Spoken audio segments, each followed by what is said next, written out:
महाड शहरात बुधवारी सकाळपासूनच कडकडीत ऊन पडलं होतं। पावसाची कोणतीही शक्यता नव्हती, मात्र अचानक दुपारनंतर वादळी वारा सुरू झाला आणि विजांचा कडकडाट झाला। त्यानंतर महाड शहराला पावसाने झोडपून काढलं। तुफानी पाऊस पडला। चोही बाजूला रस्त्यावर गटारातून पाणी तुंबलं, त्यामुळे जनजीवन विस्कळीत झालं।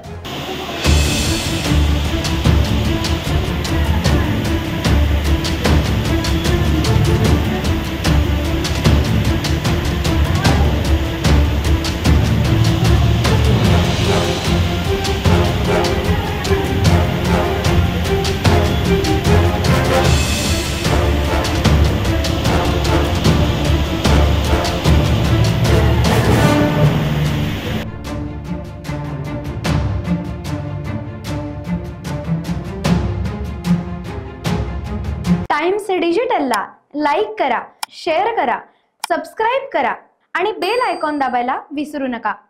Times digital.